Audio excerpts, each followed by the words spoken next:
ప్రార్థిస్తూ ఉన్నాను తండ్రి, ఆమేన్. ప్రియమైన దేవుని బిడ్డలారా, మీ అందరికీ మన ప్రభువును రక్షకుడైన యేసుక్రీస్తు వారి నామములో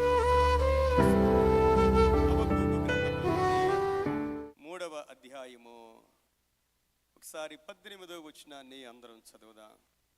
హబక్కూకు గ్రంథము 3వ అధ్యాయము 18వ వచనాన్ని చదువుదాం. నేను యెహోవా యందు ఆనందించెదను, నా రక్షణకర్త అయిన నా దేవుని యందు నేను సంతోషించెదను. దేవునికి మహిమ కలుగునుగాక. ఈ మాట మరొకసారి మీ మట్టుకు మీరు స్లోగా చదువుకోండి. మీరు ఈ మాట ఒకసారి, ఈ మాట ఎవరికి వారే ఈ మాట మీరు చదువుకోండి. ఓ ప్రశ్న ఏంటంటే, మీలో ఎంతమంది ఆనందంగా ఉన్నారు? మీలో ఎంతమంది ఆనందంగా ఉన్నారు? రెండో ప్రశ్న, దేన్ని బట్టి ఆనందంగా ఉన్నారు? దేవుని బిడ్డలారా, వాక్యం చెప్పేటప్పుడు అనేక గంటలు ప్రార్థన చేసి సిద్ధపడి దేవుని సన్నిధిలో వాక్యం చెప్పడానికి వస్తాను. ఎప్పుడైనా నేను దేవుడిచ్చిన ప్రతి వాక్యాన్ని కూడా ఉన్నట్లుగా చెప్తాను. నేను చెప్పే ప్రతి వాక్యం, నాకు దేవుని ఆత్మ నడిపింపు లేకుండా వాక్యం చెప్పలేను నేను. అంటే నాకు టీచింగ్ రాదు.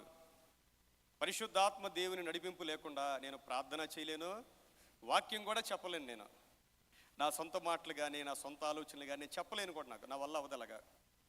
కాబట్టి దేవుని యొక్క ప్రతి వాక్యము కూడా మనము విశ్వాసముతో వింటే మన జీవితంలో ఒక అద్భుతం జరుగుద్ది. ప్రియమైన దేవుని బిడ్డలారా, దేవుని సన్నిధికి వచ్చిన ప్రతిసారి కూడా ఈ వాక్యం నా కోసమే, దేవుడు నాతో మాట్లాడాడు అని మనం నమ్మితే మనకు తెలియని ఒక అద్భుతం మన జీవితంలో జరుగుద్ది. చాలా జాగ్రత్తగా వాక్యాన్ని వినాలి. పక్కన వాళ్ళని డిస్టర్బ్ చేయకుండా ఉండాలి. ఎవరైనా డిస్టర్బ్ చేయాలి అనుకుంటే వాళ్ళ ద్వారా దేవుని ఆత్మకార్యాలు ఆగిపోతూ ఉంటాయి. పరిశుద్ధాత్మ దేవుడు మన మధ్యలో ఉంటాడు. ప్రియమైన దేవుని బిడ్డలారా, దేవుని సన్నిధికి ఎప్పుడూ మనం ప్రార్థనా పూర్వకంగా రావాలి. ప్రార్థన చేసుకుని సిద్ధపడి దేవుని సన్నిధికి రావాలి. మనం ఎంతో విశ్వాసముతో రావాలి. మనం వచ్చేది జీవము కలిగిన దేవుని యొక్క సన్నిధికి. మనం దేవుని సన్నిధికి వచ్చిన ప్రతిసారి కూడా మనం కొన్ని ఆశీర్వాదాలు పొందుకొని మనం వెళ్ళాలి. ప్రియమైన దేవుని బిడ్డలారా, ఆషామాషాగా మనం తీసుకోకూడదు దేవుని సన్నిధిని. ఈరోజున ఒక ప్రశ్న ఏంటంటే, నేను ఆనందంగా ఉన్నానా అనేది ఒక ప్రశ్న. మీరు ఆనందంగా ఉన్నారా? అమ్మా, మీరు ఆనందంగా ఉన్నారా? ఒక ప్రశ్న మనకు మనం వేసుకోవాలి.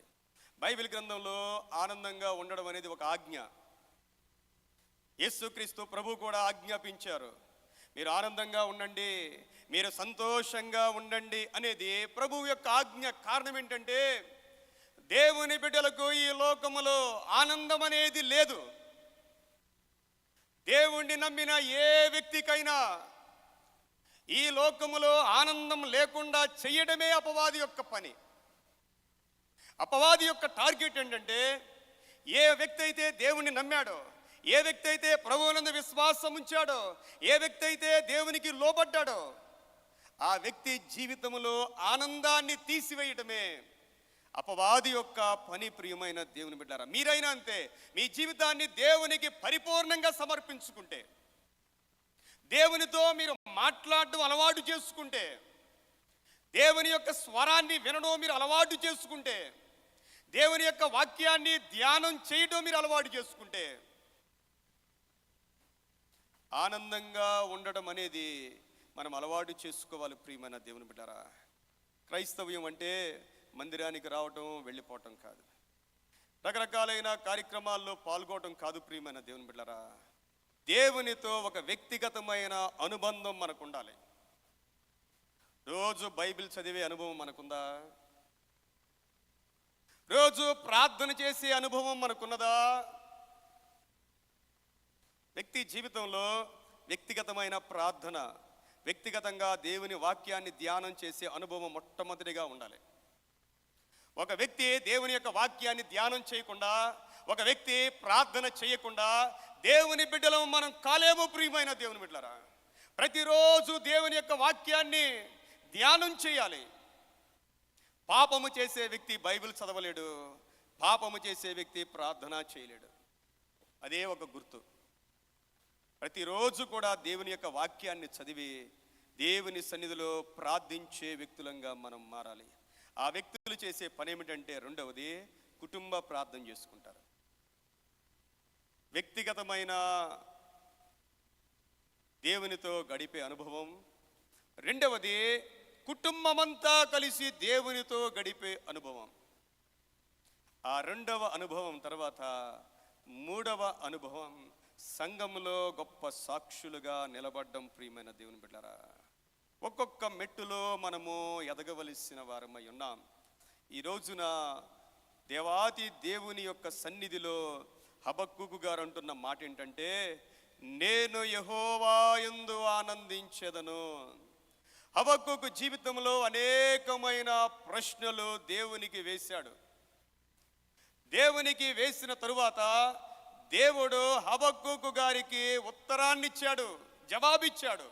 దేవుడు మాట్లాడడం ప్రారంభించాడు. ప్రియమైన దేవుని బిడ్డలారా, మన జీవితంలో అనేకమైన ప్రశ్నలు ఉన్నప్పుడు, దేవుని దగ్గర నీతిగా ఉన్నప్పుడు, యథార్థంగా ఉన్నప్పుడు, పరిశుద్ధంగా ఉన్నప్పుడు అనేకమైన ప్రశ్నలు మన జీవితంలోనికి వస్తూ ఉంటాయి.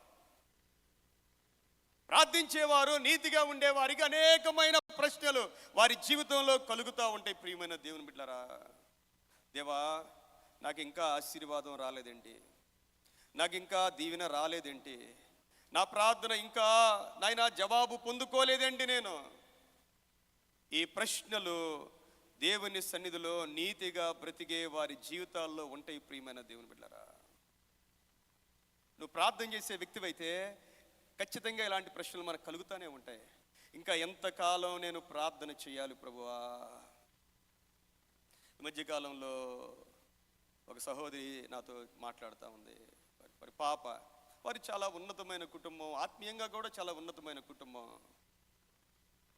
ఆమెకు ఎంత ప్రార్థన చేసినా, ఎన్ని హాస్పిటల్కి వెళ్ళినా బ్లడ్ 4 నుంచి 5 గ్రాములు ఉండేదంట. 4 నుంచి 5 గ్రాములు. యవ్వన బిడ్డ, ఒక 23-24 సంవత్సరాలు ఉంటాయి.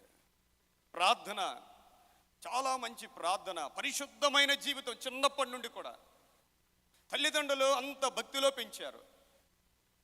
బిడ్డల్ని ఏ పాపము చేయకుండా ప్రతిరోజు వాక్యములో, ప్రార్థనలో పెంచారు. తీరా చూస్తే బ్లడ్ 4-5 గ్రాములే. దేవుని బిడ్డలారా, ఆశ్చర్య రీతిలో దేవుడు వారిని మరి యూకేకి తీసుకుని వెళ్ళాడు. పాపని మంచి చదువుతుంది అక్కడ. ఆమె చెప్తా ఉంది అక్కడి నుంచి ఫోన్ చేసి, పాస్టర్ గారు నేను ఎప్పటి నుంచో ప్రార్థిస్తూ ఉన్నాను, టెస్ట్ చేసుకుంటే 15.5 గ్రామ్స్ ఉందంటండి. 15.5 గ్రామ్స్. నాకు ఈ వాతావరణం ఎంతో మంచిగా సెట్ అయిపోయింది పాస్టర్ గారు. నేను ఇంతకాలం నేను ప్రార్థన చేశాను, నా ప్రార్థనకి కొంత ఆలస్యమైంది, కానీ దేవుడు గొప్ప జవాబు ఇచ్చాడండి. ప్రార్థన చేసింది, బాగా చదువుకుంది, అందరికీ ఉద్యోగాలు వచ్చినాయి అంట. ఈమెకు మాత్రమే ఆలస్యమైంది. అందరికీ ఉద్యోగాలు, ఈమెకే ఆలస్యం. అందరికంటే ప్రార్థనా పర్రాలు ఈమె. ఏంటి ప్రభు అంటే అందరికంటే మంచి ప్యాకేజ్ వచ్చిందంట. దేవుని బిడ్డలుగా ఉన్నప్పుడు మన జీవితంలో అనేకమైన ప్రశ్నలు ఉంటాయి. ప్రియమైన దేవుని బిడ్డలారా, దేవుడు జవాబిచ్చినప్పుడు మనకున్న ప్రతి ప్రశ్న కూడా పటాపంచలైపోద్ది. దేవుడు హబక్కూకు గారికి జవాబిచ్చాడండి. దేవుడు జవాబిచ్చినప్పుడు హబక్కూకు గ్రంథం 3వ అధ్యాయంలో మనం చదివితే చూడండి, 2వ వచనము నుండి, యెహోవా నిన్ను గూర్చిన వార్త విని నేను భయపడుచున్నాను. యెహోవా, సంవత్సరములు జరుగుచుండగా నీ కార్యములు నూతన పరుచుము, సంవత్సరములు జరుగుచుండగా దానిని తెలియచేయము, కోపించుచునే వాత్సల్యమునకు జ్ఞాపకము తెచ్చుకొనము. దేవునికి మహిమ కలుగును గాక. ఈయన ప్రార్థన చేస్తా ఉన్నాడు. ప్రార్థన చేస్తా ఉండంటే దేవుడు ఏతించాడంట ప్రభావముతో. His brightness was like the sun. దేవుని ప్రభావము సూర్యుని యొక్క ప్రభావము వంటిది. ఆయన చేతిలో నుండి కిరణములు, ఆశీర్వదించే కిరణాలు వెడలుతూ ఉన్నాయి. ఆయనకు ముందుగా తెగుళ్ళు వెళుతూ ఉన్నాయంట. ఆయనకు ముందుగా అగ్ని మెరుపులు వెళుతూ ఉన్నాయంట. దేవుడిచ్చే జవాబు ప్రియమైన దేవుని బిడ్డలారా, దేవుడు ఒక వ్యక్తి ప్రార్థన విన్నప్పుడు, ఆ ప్రార్థనకు దేవుడు జవాబిచ్చినప్పుడు శక్తిమంతుడైన దేవుడు తనను తాను బయలుపరుచుకుంటాడు. ప్రియమైన దేవుని బిడ్డలారా, ఆయనకు ముందుగా తెగుళ్ళు దేనికోసం అంటే తన శత్రువుల్ని బాధించడం కోసం.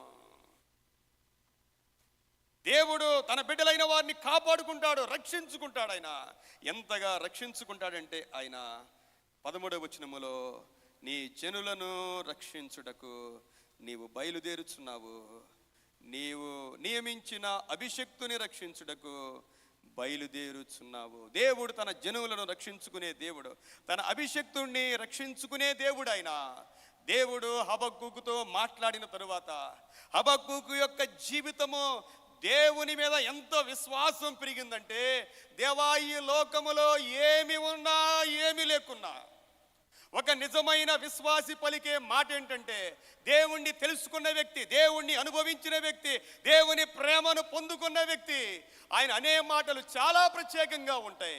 దేవుని తెలియని వ్యక్తి ఏం ప్రార్థన చేస్తాడంటే, దేవా నువ్వు నిజంగా దేవుడివైతే నాకు ఇది ఇవ్వయ్యా అంటాడు. నువ్వు దేవుడివైతే నాకు ఇది ఇవ్వయ్యా అని అడుగుతాడు. నువ్వు నిజంగా నాకు ఈ మేలు చేస్తే నేను నిన్ను స్తుతిస్తానయ్యా అని ప్రార్థన చేస్తాడు. నాకు ఈ గొప్ప కార్యం చేస్తే నీ దేవా నేను నీకు ఏదో కార్యం చేస్తానయ్యా అంటాడు. కానీ దేవుణ్ణి తెలుసుకున్న వ్యక్తి ఎలా మాట్లాడతాడు, దేవుణ్ణి తెలుసుకున్న వ్యక్తి దేవుణ్ణి ఎలా ఆరాధిస్తాడు, దేవుణ్ణి తెలుసుకున్న వ్యక్తి దేవుణ్ణి ఎలా ప్రేమిస్తాడంటే 17వ వచనం చూడండి, ఎంత గొప్ప మాట. బైబిల్ గ్రంథంలో ఇది ఒక ఉన్నతమైన మాట. ప్రియమైన దేవుని బిడ్డలారా, అంజూరపు చెట్లు పూయకుండినను, though the fig tree should not blossom. అంజూరపు చెట్టు పూయకుండినను, ద్రాక్ష చెట్లు ఫలింపకపోయినను, ఒలీవ చెట్లు కాపు లేకయుండినను, చేనిలోని పైరు పంటకు రాకపోయినను, గొర్రెలు దొడ్డిలో లేకపోయినను, శాలలు పశువులు లేకపోయినను. దేవుని బిడ్డలారా, ఈ మాటలు మన జీవితానికి మనం అనువర్తింపజేసుకోవాలి. ఈ మాటలు మన జీవితానికి దేవుని యొక్క వాక్యము, ఆ వాక్యములో మనల్ని మనం పెట్టుకోవాలి. ఇవి లేకపోయినా, నా దేవా నా జీవితంలో ఇవి లేకపోయినా నా పొలమంతా పోయింది. అంజూరపు చెట్లు పూయకుండినను, అసలు పువ్వులే లేవు. అంజూరపు చెట్లకి పువ్వులే పూయలేదంట. ద్రాక్ష చెట్లు ఫలింపకపోయినా, ఫ్రూట్సే లేవు ద్రాక్ష చెట్లకి. తర్వాత ఒలీవ చెట్లు కాపు లేకయున్నను, నో ప్రొడక్షన్, కాపే లేదు. ఆ తర్వాత చేనిలోని పైరు పంటకు రాకపోయినను, పంటలో ఏమీ రాలేదు. ప్రియమైన దేవుని బిడ్డలారా, గొర్రెలు దొడ్డిలో లేవు, శాలలో పశువులు లేకపోయినా, ఏమీ లేవు, ఆరోగ్యం లేదు, డబ్బు లేదు, మనం ప్రేమించే వాళ్ళు లేరు, నాతో ఉండేవాళ్ళు లేరు, నన్ను పొగిడేవాళ్ళు లేరు, నా జీవితం అంతా శూన్యమైపోయింది అనుకున్న స్థితిలో ఉన్నప్పటికీ కూడా నిజమైన దేవుని బిడ్డ పలికే మాట ఏంటంటే, నేను యెహోవా యందు ఆనందించేదను. మనం ఆనందిస్తామా? దేవుణ్ణి వ్యక్తిగతంగా మనం పొందుకుంటే మనం ఆనందించగలం. మనుషులు పొగిడితే ఆనందం, తిడితే ఏడుపు. ఎప్పుడు? దేవుడు లేనప్పుడు. దేవుడు లేనప్పుడు మనుషులు మనకి గాలి కొడితే ఉబ్బిపోతూ ఉంటాం. చిన్న రంధ్రం పడిందంటే అంతా పోద్ది. ఎంత గాలి కొట్టినా చిన్న రంధ్రానికి మొత్తం పోద్ది. ప్రియమైన దేవుని బిడ్డలారా, అది మనుషులు ఇచ్చే గొప్పతనం.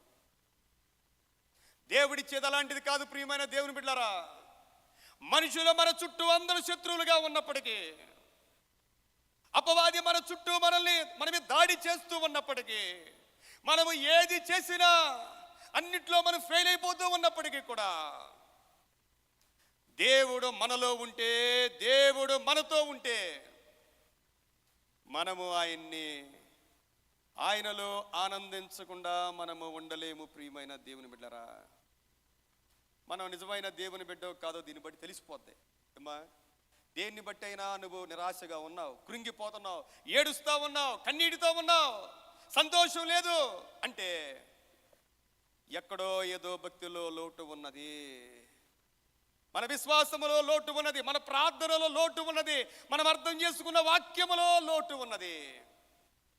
దేవుని బిడ్డలు భూమి మీద అందరికన్నా సంతోషభరితులు. వాక్యం సెలవిస్తా ఉంది, నేను యెహోవా యందు ఆనందించెదను, నా రక్షణకర్త అయిన నా దేవుని యందు నేను సంతోషించెదను. ఫెయిల్యూర్స్లో ఆనందంగా ఉండడం నేర్చుకోవాలి. ఈ మాట మీరు జ్ఞాపకం చేసుకోండి.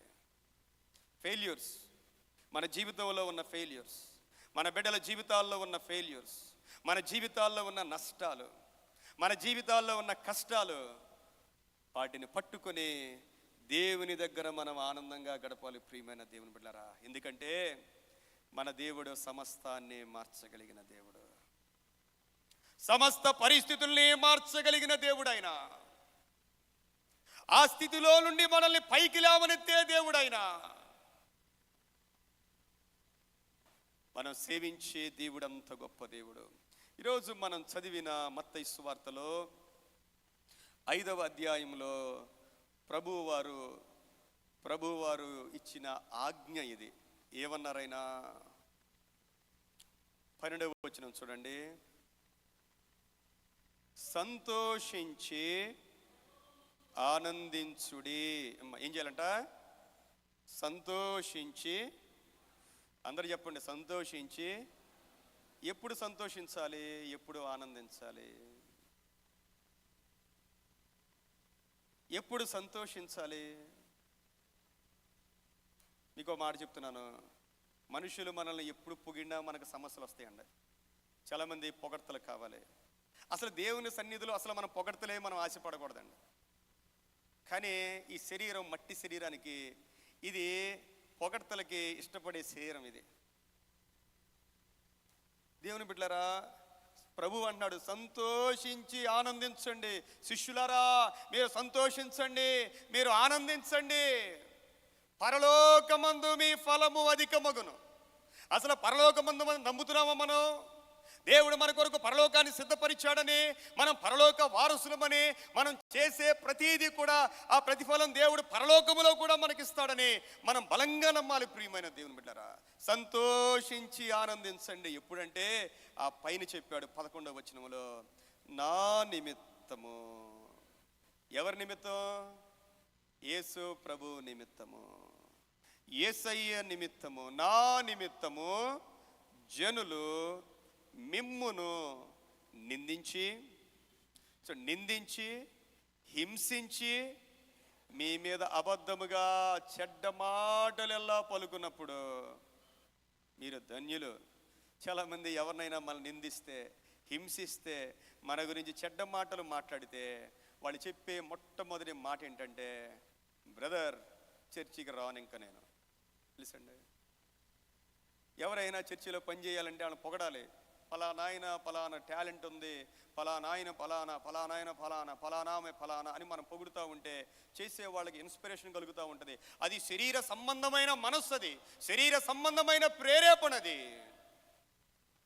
ప్రభు అన్నారు, నా నిమిత్తము అంటే దేవుని నిమిత్తం మనకేమొస్తాయి? ఎంత పరిశుద్ధంగా బ్రతికినా, ఎంత నీతిగా బ్రతికినా, ఎంత భక్తిగా పెరిగినా, దేవుని కొరకు మనము జీవించే కొలది అపవాది మన మీద దాడి చేస్తానే ఉంటాడు. దేవుడు యోబు గురించి గొప్ప మాట పలికాడు. అపవాదితో అన్నాడు, నా సేవకుడైన యోబుని చూసావా అన్నాడు. అపవాది జస్ట్ ఒక మాట అన్నాడు అంతే. యోబు ఊరికే నీ యందు భయభక్తులు కలిగి ఉన్నాడా అన్నాడు. ఊరికే నీ యందు భయభక్తులు కలిగి ఉన్నాడా? నువ్వు అన్నీ ఇచ్చావు, ఆస్తులు ఇచ్చావు, బిడ్డల్ని ఇచ్చావు, పేరు ప్రఖ్యాతులు ఇచ్చావు, అన్నీ ఇచ్చావు. అన్నీ ఇస్తే నీ యందు భయభక్తులు కలిగి ఉండడం గొప్పేనా? చూడండి, ఒక్క మాటలో మొత్తాన్ని తీసి పడేసాడండి సైతానుడు. దేవుడు ఎంత రోషం కలిగిన దేవుడు అంటే, దేవుడు యోబును నమ్మాడు. యోబుకు అన్నీ పోయినా సరే, దేవుని బిడ్డలారా, అన్నీ పోవటం అంటే 10 మంది బిడ్డలు చనిపోతే ఎవరైనా ప్రభు దగ్గరికి రాగలరా? జరగని పనండి అది. జరగని పని. 10 మంది బిడ్డలు చనిపోతే దేవుణ్ణి విడిచిపెట్టకుండా, దేవుణ్ణి ఒక్క మాట కూడా అనకుండా ఉన్న వ్యక్తి మహాభక్తుడైన యోబు గారు. ఆస్తి పోయింది, ఆరోగ్యం పోయింది, అన్ని అవమానాలే, అందరి చేత అవమానాలు, చిన్న బిడ్డల దగ్గర నుండి పెద్దవారి వరకు కూడా. దేవుని నిమిత్తము, నా నిమిత్తము, ప్రభు అన్నారు, నా నిమిత్తం మీకేమొస్తాయంటే, ప్రభు అన్నారు, ఎవరైనా నన్ను వెంబడింపగోరిన ఎడల తనను తాను ఉపేక్షించుకొని తన సిలువను ఎత్తుకొని అన్నాడు ప్రభువారు. దేవుణ్ణి వెంబడించడం అంటే మనం అనుకున్నది కాదు ప్రియమైన దేవుని బిడ్డలారా. ఒక సిలువ అనుభవము అనే సంగతిని మనం జ్ఞాపకం చేసుకోవాలి. ప్రభువు దగ్గరికి వచ్చాము అంటే మన సిలువను ఎత్తుకొని ప్రభువును వెంబడించాలి. నా నిమిత్తము జనులు మిమ్మును నిందించి హింసించి మీ మీద అబద్ధముగా చెడ్డ మాటలెల్లా పలుకున్నప్పుడు ఏం చేయాలి? చెప్పండి, ఏం చేయాలి? చెప్పండి. మనం ఉండలేం. ఆ స్థాయికి ఇంకా రాలేదు. ఆ స్థాయికి ఇంకా మనం రాలేదు. ఆ స్థాయికి రావాలి అంటే చాలా ప్రార్థన కావాలి, చాలా సమర్పణ కావాలి, చాలా త్యాగము కావాలి ప్రియమైన దేవుని బిడ్డలారా. వచ్చినయా? ఎందుకు ఆగిపోతున్నాం ప్రార్థనకి అంటే, ఎందుకు ఆగిపోతున్నాం అంటే మనకు తెలుసు దేవుని కొరకు జీవిస్తూ ఉంటుంటే అవమానాలు వస్తున్నాయి, నిందలు వస్తున్నాయి. దేవుని బిడ్డలారా, సంతోషించి ఆనందించుడి. పటాపంచలైపోతాయి అపవాది క్రియలు. సంతోషించి ఆనందించండి. అప్పుడు పరలోకమందు మీ ఫలము అధికమౌను. పౌలు భక్తుడు కొరింథీ సంఘానికి వ్రాస్తూ 2వ పత్రిక, కొరింథీలు రాసిన పత్రిక 2వ పత్రిక 13వ అధ్యాయము 11వ వచనాన్ని చదువుదాం. 13-11లో కొరింథీలు రాసిన పత్రిక 2వ పత్రిక 13వ అధ్యాయము 11వ వచనాన్ని చదువుదాం. తుదకు సహోదరులరా, సంతోషించుడి, సంపూర్ణులై ఉండుడి, ఆదరణ కలిగి ఉండుడి, ఏక మనస్సు గలవారై ఉండుడి, సమాధానముగా ఉండుడి. ప్రేమ సమాధానములకు కర్తయగు దేవుడు మీకు తోడై ఉండును గాక. దేవునికి మహిమ కలుగును గాక. తుదకు సహోదరులారా, ఎలా ఉండాలంట? ఎలా ఉండాలి? చదివారు అందరూ? ఎలా ఉండాలంట? చెప్పండి అమ్మ గట్టిగా. కనీసం మంచి మాట నోటి నుంచి పలకాలి గట్టిగా. ఎలా ఉండాలి? గట్టిగా చెప్పండి ఒకసారి. నాకు వినపట్ల, చాలామంది నోరే విప్పట్ల. ఎలా ఉండాలి? తుదకు సహోదరులారా, సంతోషించుడి. అంతే, సంతోషించుడి. దేవుని వాక్యానికి మనం రెస్పాండ్ అవ్వాలి ప్రియమైన దేవుని బిడ్డలారా. మనం వచ్చి వెళ్ళిపోవడం కాదు, దేవుని వాక్యానికి రెస్పాండ్ అవ్వాలి.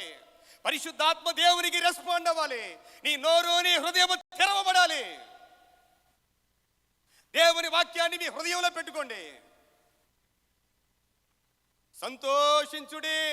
అంతే, దేవుని ఆజ్ఞ ఇది. ఎలాంటి పరిస్థితి అయినా సంతోషంగా ఉండడం అలవాటు చేసుకోవాలి. ఇది దేవుని యొక్క ఆజ్ఞ, పరిశుద్ధాత్మ దేవుని యొక్క ఆజ్ఞ. ప్రియమైన దేవుని బిడ్డలారా, దేవునికి మహిమ కలుగును గాక. ఈ రోజున మీరు ఏ విషయం గురించి దుఃఖపడతా ఉన్నా సరే, దుఃఖాన్ని తీసుకుని వచ్చిన సైతాన్ని నీ కాళ్ళ కింద పడవేయాలంతే. తెస్సలోనికీయులకు రాసిన పత్రిక, మొదటి పత్రిక 5వ అధ్యాయంలో 16వ వచనాన్ని మనం చదివితే, తెస్సలోనికీయులకు రాసిన పత్రిక మొదటి పత్రిక 5వ అధ్యాయము 16వ వచనాన్ని మనం చదువుదాం. ఎల్లప్పుడూ సంతోషముగా ఉండుడి. ఎప్పుడంట? ఎల్లప్పుడూ. చెప్పండి, ఎల్లప్పుడూ సంతోషముగా ఉండుడి. బైబిల్లో సంతోషంగా ఉంటే చాలా ఆశీర్వాదాలు ఉన్నాయి. మనము ఏడ్చి దుఃఖించే దానికన్నా సంతోషంగా ఉంటే దేవుడిచ్చే ఆశీర్వాదాలు చాలా గొప్ప సంగతులు బైబిల్ గ్రంథంలో ఉన్నాయి. కాబట్టి సంతోషంగా ఉండడం అలవాటు చేసుకోవాలి ప్రియమైన దేవుని బిడ్డలారా. రక్షణ పొందిన ప్రతి ఒక్కరూ కూడా దేవుడి యొక్క సంతోషాన్ని పొందుకోగలుగుతారు. రక్షణలో సంతోషమున్నది అనగా దేవుని నామమునందు విశ్వాసముంచి ఆయన వాక్యానికి విధేయులై ఆయన యొక్క ఆత్మను ఎంతమంది అయితే అంగీకరిస్తారో వారందరి హృదయాల్లో దేవుడు సంతోషాన్ని కలిగిస్తాడు. అసలు దేవుని బిడ్డలు ఎలాంటి వారంటే యెషయా గ్రంథంలో 61వ అధ్యాయము 10వ వచనం నుండి చదువుదాం మనం. 10-11 వచనాలు. యెషయా గ్రంథం 61వ అధ్యాయము 10-11 వచనాలు. శృంగారమైన పాగా ధరించుకొనిన పెండ్లి కుమారుని రీతిగా, ఆభరణములతో అలంకరించుకొనిన పెండ్లి కుమార్తె రీతిగాను ఆయన రక్షణ వస్త్రములను నాకు ధరింపజేసి ఉన్నాడు. నీతి అను పైబట్టను నాకు ధరింపజేసి ఉన్నాడు. కాగా యెహోవాను బట్టి మహా ఆనందముతో నేను ఆనందించుచున్నాను. నా దేవుని బట్టి నా ఆత్మ ఉల్లసించుచున్నది.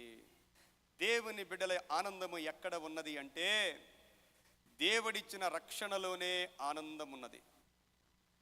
దేవుడిచ్చిన రక్షణకు ఎంత గొప్పదంటే ఒక మనిషి జీవితంలో అత్యధికంగా సంతోషించే రోజు వారి యొక్క పెళ్లి రోజు. వివాహము జరిగేటప్పుడు పెండ్లి కుమారుడు కానీ పెండ్లి కుమార్తె కానీ వారి జీవితాల్లో అన్నిటికన్నా సంతోషించే రోజు. మనిషి రక్షణ పొందుకున్న రోజు, యేసయ్యను అంగీకరించిన రోజు, దేవుని నీతిని పొందుకున్న రోజు కూడా అలాంటి రోజే ప్రియమైన దేవుని బిడ్డలారా. విచిత్రం ఏంటంటే పెళ్ళైన తర్వాత ఆ ఆనందము మ్యాక్సిమం పోద్ది. పెళ్లి రోజు ఉన్నంత సంతోషం క్రమంగా క్రమంగా క్రమంగా చాలా మంది జీవితాల్లో తగ్గిపోతూనే ఉంటుంది. కానీ రక్షణ ఆనందం అనేది అంతకంతకో పెరిగిపోతానే ఉంటుంది ప్రియమైన దేవుని బిడ్డలారా. దేవునిలో ఉన్నంత కాలం ఆనందం ఉంటుంది. ఎప్పుడైతే పాపము చేసి దేవునికి దూరం అయిపోతామో మనం కోల్పోయేది మొట్టమొదటిది ఏంటంటే ఆనందాన్ని కోల్పోతాం. రక్షణ కోల్పోం కానీ ఆనందం కోల్పోతాం. పాపము చేసిన వెంటనే మనం రక్షణ కోల్పోమండి. మనుషులం పడిపోతూ ఉంటాం, ఎన్నోసార్లు పడిపోతూ ఉంటాం. దేవుని దగ్గర తిరిగి వస్తాం, ప్రార్థిస్తూ ఉంటాం. కనికరించే దేవుడు ఆయన. దేవుడు రక్షణ తీసివేయడండి. రక్షణ తీసివేయాలంటే ప్రభువును వదిలేస్తే తప్ప. ఇక్కడ వ్రాయబడిన మాట కీర్తనల గ్రంథంలో 51వ కీర్తన 12వ వచనాన్ని చూద్దాం. 51వ కీర్తన 12వ వచనం.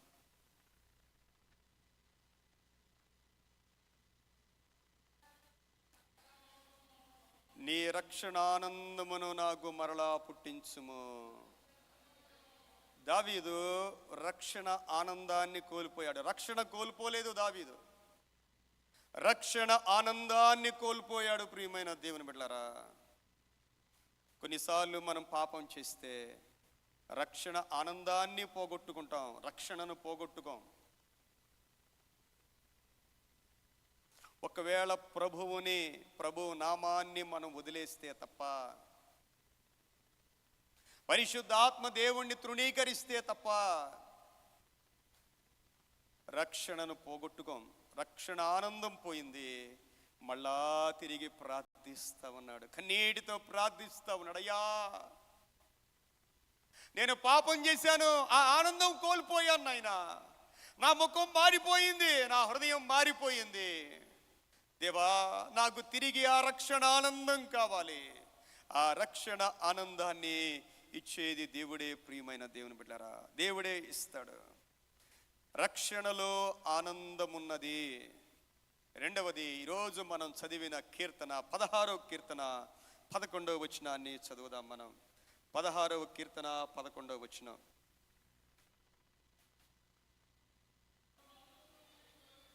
జీవ మార్గమును నీవు నాకు తెలియచేసెదవు, నీ సన్నిధిని సంపూర్ణ సంతోషం కలదు. దేవుని సన్నిధిలో ఉన్న సంతోషం ఈ ప్రపంచంలో ఎక్కడ ఉండదు ప్రియమైన దేవుని బిడ్డలారా. మీరు దేవుని మందిరానికి వచ్చే ప్రతిసారి ఈ వాక్యాన్ని గుర్తుపెట్టుకోండి. మీరు దేవుని మందిరానికి ఎప్పుడు వచ్చినా, ఆదివారం వచ్చినా, శుక్రవారం వచ్చినా, ఎప్పుడు వచ్చినా ఈ వాగ్దానాన్ని గుర్తుపెట్టుకొని రండి. దేవాని సన్నిధిలో సంపూర్ణ సంతోషం ఉన్నది. నీ మీద ఉన్న ప్రతి భారము, ప్రతి కష్టము, ప్రతి పోరాటము దేవుని సన్నిధికి వస్తే తొలగిపోద్ది. ప్రియమైన దేవుని బిడ్డలారా, నీ సన్నిధిలో సంపూర్ణమైన సంతోషం కలదు. దేవాది దేవుడు అబ్రహాము గారికి ఇచ్చిన వాగ్దానాలు, ఆజ్ఞలు చాలా తక్కువ అండి. అబ్రహాముకు 99 సంవత్సరాలు వచ్చాయి. 99 సంవత్సరాలు వచ్చినప్పుడు దేవుడు అబ్రహాముతో అన్న మాట ఏంటంటే, ఆదికాండము 17వ అధ్యాయము 1వ వచనాన్ని మనం చదివినప్పుడు, ఆదికాండము 17వ అధ్యాయము 1వ వచనాన్ని, అబ్రహాముకి 99 సంవత్సరాలు వచ్చాయి. 99 సంవత్సరాలప్పుడు అబ్రహాము 99 ఏండ్ల వాడైనప్పుడు యెహోవా అతనికి ప్రత్యక్షమై, నేను సర్వశక్తి గల దేవుడను. చూడండి, దేవుడు అంటున్నాడు, నేను సర్వశక్తి గల దేవుణ్ణి. 99 సంవత్సరాలు వచ్చినాయి. దేవుడు ఎలాగైనా అబ్రహాము దీవించేయగలడు. కానీ నేను నిన్ను దీవించాలి అంటే, అబ్రహామా నేను నిన్ను దీవించాలి అంటే నీవు నా సన్నిధిలో నడవాల్సిందే. నీవు నా సన్నిధిలో నడుచుచు నిందారహితుడవై ఉండుము. దేవునికి మహిమ కలుగును గాక. హన్నా ప్రార్థన చేసింది. ఎక్కడికి వెళ్ళింది? దేవుని మందిరంలోకి వెళ్ళి హన్నా ప్రార్థన చేసింది. ఆమె అంటా ఉంది, అయ్యా యెహోవా సన్నిధిని ఆమె ప్రార్థన చేస్తూ బహుగా ఏడుస్తూ ఉందంట. ఆమె దేవుని సన్నిధిలో తన హృదయాన్ని కృమ్మరించిందంట. ఆమె దేవుని సన్నిధి బహు ఆశీర్వాదం. ప్రియమైన దేవుని బిడ్డలారా, దేవుని సన్నిధిలో సంపూర్ణ సంతోషం కలదు. మా మందిరానికి వచ్చి కూడా మొహాలు మార్చుకుంటే, మందిరానికి వస్తే కూడా మనకు సంతోషం లేదు అంటే తప్పు దేవునిది కాదు, మందే. మన హృదయాలు తెరవబడాలి. దేవునికి మహిమ కలుగును గాక. ఆయన సన్నిధికి వచ్చినప్పుడు మీ హృదయాన్ని ఆయన సన్నిధిలో కృమ్మరించేయండి. ప్రియమైన దేవుని బిడ్డలారా, దేవుని మందిరంలో చేసే ప్రతి ప్రార్థన దేవుడు వింటాడు. పాస్టర్ గారు మా ఇంట్లో ప్రార్థన చేస్తే దేవుడు విండా అని అంటారేమో. కొన్ని స్థలాల్లో మనం మోకరించగానే ప్రార్థన వచ్చేస్తుంది. మీ ఇంట్లోనైనా అంతేనండి. ఒక దేవుని కొరకు ప్రత్యేక గది పెట్టుకుంటే ఆ గదిలోకి వెళ్ళి మోకరిస్తే ప్రార్థన వస్తుంది. ఎక్కడ పడితే అక్కడ ప్రార్థన రాదండి. ఎక్కడ పడితే అక్కడ మనం ప్రార్థన చేయలేమండి. ఒకవేళ మీ ఇల్లు దాటి వేరే ఇంటికి వెళితే ప్రార్థనే మర్చిపోతాం మనం, బైబిల్ చదవడమే మర్చిపోతాం మనం. ఎక్కడ పడితే అక్కడ ప్రార్థన రాదు.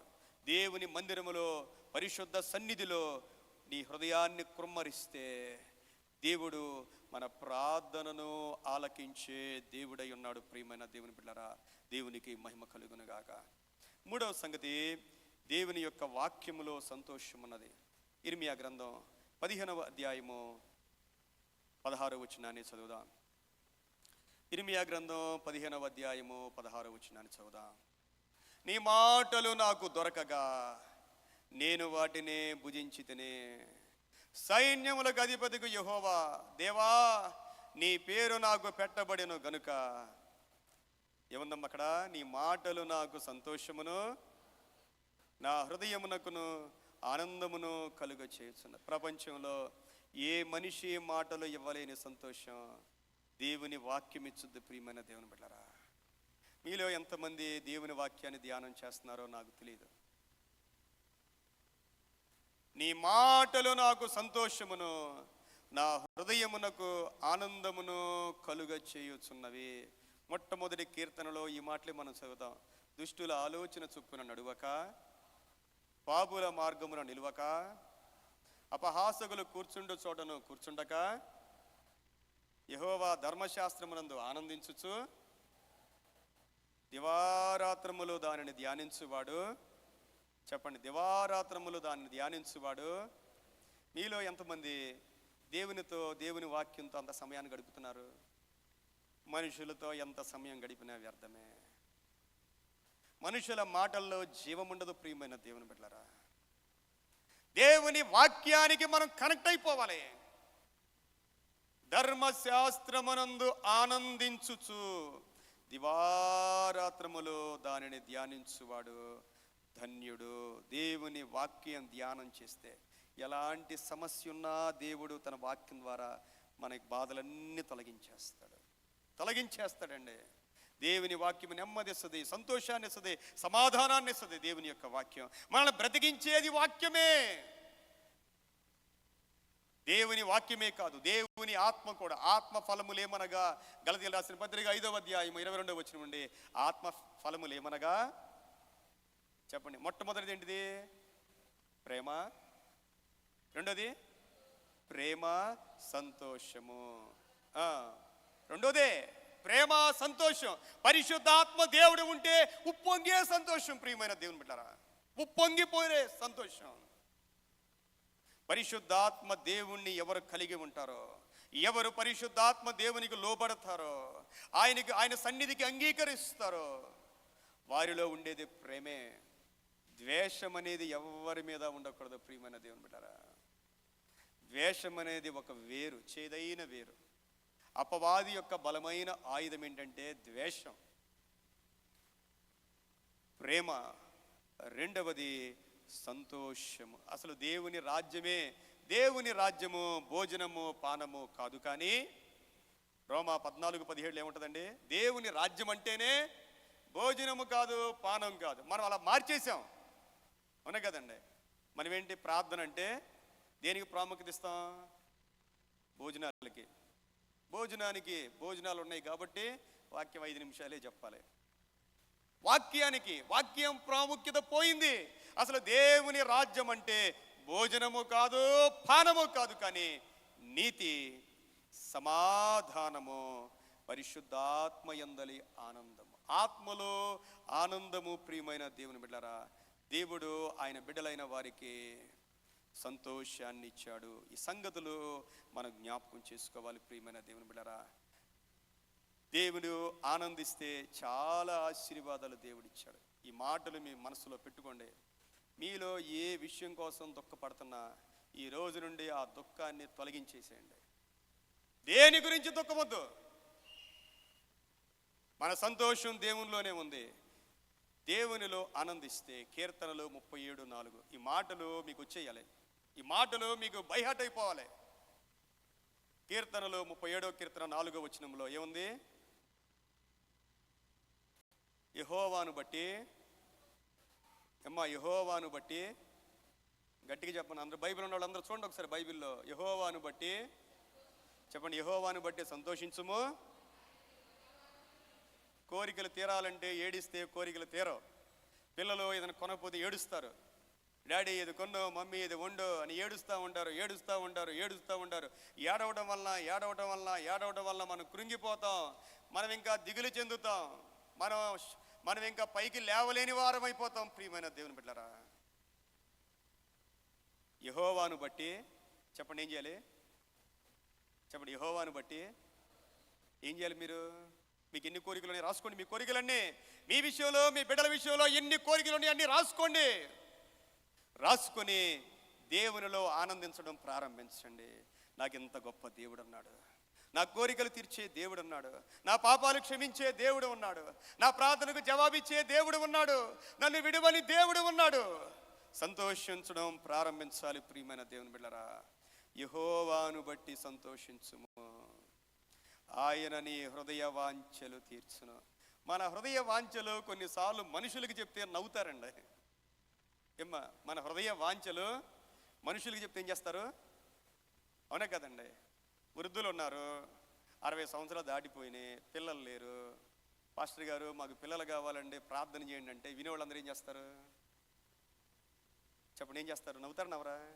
వీళ్ళకేంటి ఈ వయసులో అని నవ్వుతారు. ప్రియమైన దేవుని బిడ్డలారా, మన కోరికలు, ప్రతి ఒక్కరికి కోరికలు ఉంటాయి. మనకుండే కోరికలు మన పక్కన వారికి ఉంటాయి.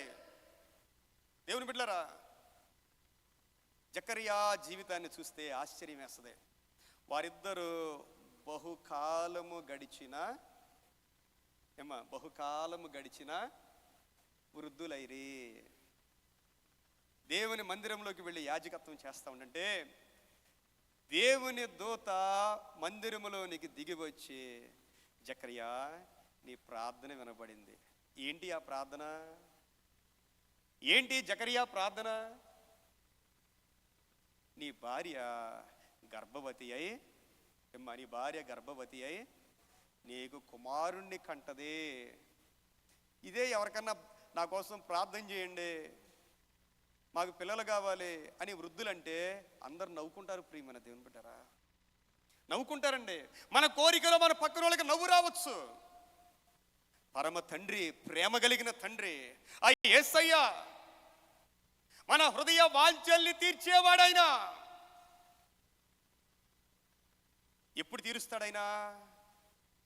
ఎప్పుడు తీరుస్తాడైనా?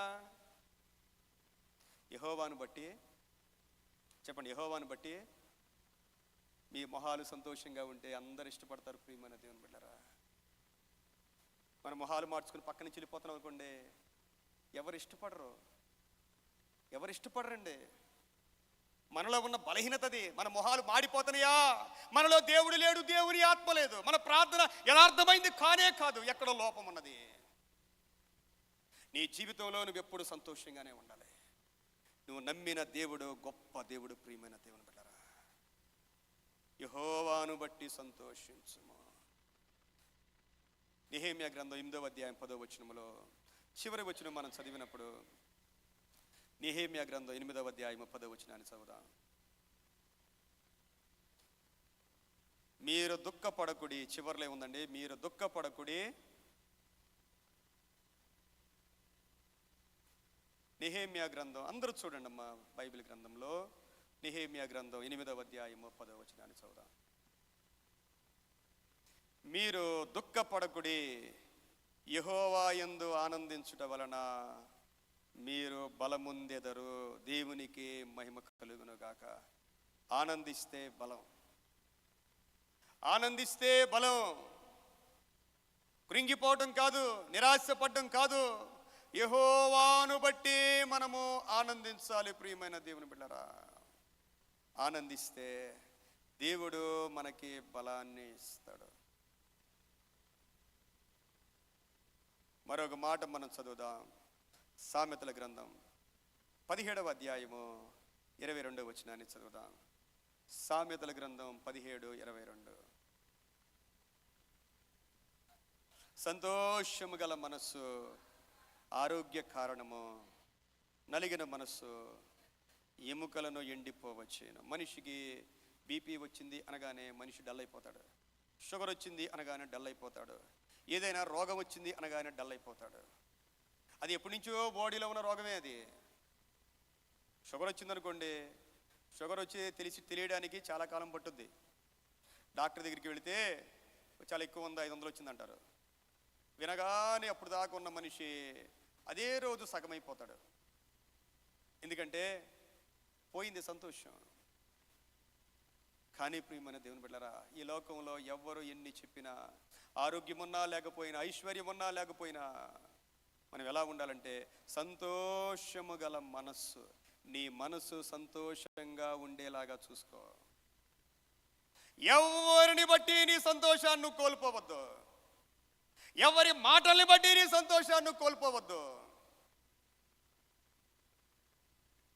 అపవాది నీ సంతోషాన్ని దొంగిలించడానికి ప్రయత్నం చేస్తూ ఉంటాడు. దేవుని బిడ్డలారా, నిన్ను బలపరిచేవాళ్ళు, నిన్ను సంతోషపెట్టేవాళ్ళు దేవుడు నీకు ఇచ్చిన దైవికమైన బిడ్డలు అనుకో. ఒకటే గుర్తు, దేవుడు నీకు ఇచ్చిన దైవికమైన బిడ్డలు, వారు నీ బంధువుల, నీ స్నేహితుల, సంఘస్థుల, ఇంకెవరైనా కానివ్వండి, నిన్ను సంతోషపెట్టేవాళ్ళు, నిన్ను బలపరిచేవాళ్ళు, నిన్ను ధైర్యపరిచేవాళ్ళు, వాళ్ళు దైవికంగా దేవుడు నీకు అనుగ్రహించిన వారు. నిన్ను కృంగజేసేవారు, నిన్ను నిరాశపరిచేవారు, నిన్ను క్రిందకి లాగేవారు, అయ్యో అపవాది వీళ్ళ ద్వారా పనిచేస్తున్నాడని జాగ్రత్తగా ఉండాలి. ప్రియమైన దేవుని బిడ్డరా, మన మనస్సు ఎప్పుడు సంతోషంగా ఉండాలి. సంతోషము గల మనస్సు ఆరోగ్య కారణము, నలిగిన మనస్సు ఎముకలను ఎండిపోచేయును. ప్రసంగి గ్రంథంలో 9వ అధ్యాయము 7వ వచనాన్ని చదువుదాం. ప్రసంగి గ్రంథం 9వ అధ్యాయము 7వ వచనం. నీవు పోయి సంతోషముగా నీ అన్నము తినుము, ఉల్లాసపు మనసుతో నీ ద్రాక్షారసము త్రాగుము, ఇది వరకే దేవుడు నీ క్రియలు అంగీకరించెను. అమ్మా, ఇది వరకే. మీరు నమ్ముతున్నారా దేవుని మాటలు? ఇది వరకే దేవుడు నీ క్రియలు అంగీకరించాడు. హన్నా ప్రార్థించింది, దేవుడు దిగిరాల. హన్నా ప్రార్థన చేసినప్పుడు అద్భుతం ఎలా జరిగింది? సేవకుడు ఒక మాట పలికాడు అంతే. ఏమని? దేవుడు నీ ప్రార్థన విన్నాడు అన్నాడు. ఏం చెప్తే నేను వినవేంటి, నాకు ప్రార్థన రాదు అనుకోలేదామే. అసలు ప్రార్థన చేసింది హన్నా. ఏలీ ప్రార్థన కూడా చేయలే. హన్నా హృదయాన్ని కృమ్మరించింది, సేవకుని మాట నమ్మింది. దేవుని బిడ్డలారా, అద్భుతం జరిగింది. ఒక అద్భుతం జరిగింది. ఆ రోజు నుండి దుఃఖంగా ఉండడం మానేసిందంట. ఎందుకంటే నా ప్రార్థన దేవుడు వినేశాడు. మనం కూడా నమ్మాలి, దేవుడు నా ప్రార్థన వింటున్నాడు, నా ప్రార్థన విన్నాడు, నా క్రియలు అంగీకరించేశాడు, కాబట్టి నేను దుఃఖంగా ఉండడం మానేస్తాను. ఇంకా అపవాది అంటాడు నువ్వు పాపివే అంటాడు. మనం పలకాలి, నా దేవుడు నా పాపాలు క్షమించాడు. అపవాది అంటాడు నువ్వెందుకు పనికిరావంటాడు. పనికిరాని నన్ను దేవుడు ఎన్నుకున్నాడని మనం పలకాలి. ప్రియమైన దేవుని బిడ్డలారా, అపవాది మాటి మాటికే మనల్ని బలహీనపరిచే మాటలు మాట్లాడుతూ ఉంటాడు. అపవాదికి మనము దేవుని వాక్యము ద్వారా మనము జవాబు చెప్పగలగాలి. ప్రియమైన దేవుని బిడ్డలారా, చివరిగా ఒక మాట చెప్పి నేను ముగిస్తాను. ఇంకా చాలా మాటలు ఉన్నాయి కానీ ఒక మాట చెప్పి ముగిస్తాను. రోమిల్ రాసిన పత్రిక 12వ అధ్యాయము 15వ వచనాన్ని చదువుదాం.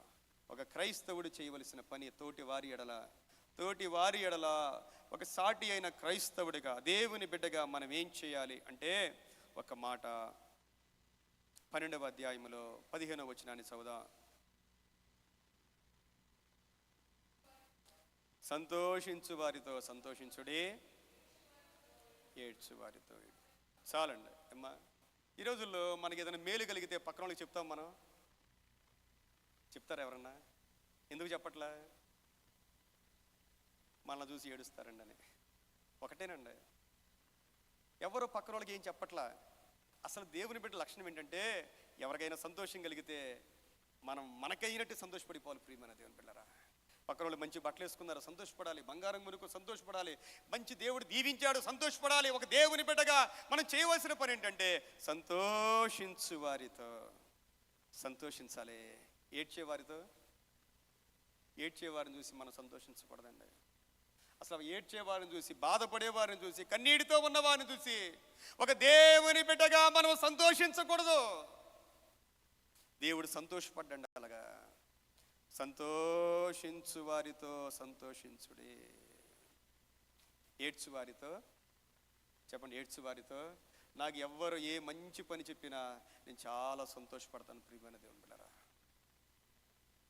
ఎవరు ఏ బాధ చెప్పినా వారి కోసం తప్పకుండా కన్నీటితో ప్రార్థన చేస్తాను నేను. ఎందుకంటే పరిశుద్ధాత్మ దేవుడు మనని కాముగా ఉండనివాడు. ఆయన సంతోషించే వాళ్ళతో సంతోషించాలి, ఏడ్చే వారితో అద్భుతాలు జరుగుతాయండి. అద్భుతాలు మన జీవితంలో పొందుకోగలుగుతాం. ప్రియమైన దేవుని బిడ్డలారా, ఈ రోజున దేవుని యొక్క వాక్యం, దేవుని వాగ్దానం, దేవుని ఆజ్ఞ ఏంటంటే, సంతోషంగా ఉండండి. ఎలా ఉండాలి? సంతోషంగా. ఈ వాక్యాన్ని ఒకసారి ఒక ఆమె విందంట. ఈరోజు నుంచి ఎలాగైనా సరే సంతోషంగానే ఉండాలనుకుందంట. ఇంటికి వెళ్ళేసరికి వాళ్ళిద్దరు పిల్లలు ఏం చేశారంటే, లైట్లు పగలగొట్టేశారంట. లైట్లు సంతోషంగా ఇంటికి వెళ్ళింది, ఇంక దేనికి బాధపడకూడదని. వెళ్ళేసరికి మనం ఏది వింటామో సైతాను వ్యతిరేకంగా పనిచేస్తాడు. వెంటనే పిల్లల మీద కోపం వచ్చేసి ఏడుపు వచ్చేసిందంట. వెంటనే వాక్యం గుర్తొచ్చింది. ఏమని? ఎలా ఉండాలి? సంతోషంగా ఉండండి. వెంటనే దేవుణ్ణి స్తుతించడం ప్రారంభించిందంట. ప్రియమైన దేవుని బిడ్డలారా, దేవుడు అద్భుతమైన కార్యం చేశాడు. కళ్ళు మూసుకుందాం, ప్రార్థన చేద్దాం. ప్రభువా, నీకు వందనాలు చెల్లిస్తున్నా. నీ బిడ్డలోనైనా మాకు ఈ లోకంలో సంతోషం లేదు. నీలోనే, నీ వాక్యములో, నీ ఆత్మలో, నీ సన్నిధిలో అయ్యా నువ్వు మాకు ఇచ్చిన మా తోటి విశ్వాసుల ద్వారా మాత్రమే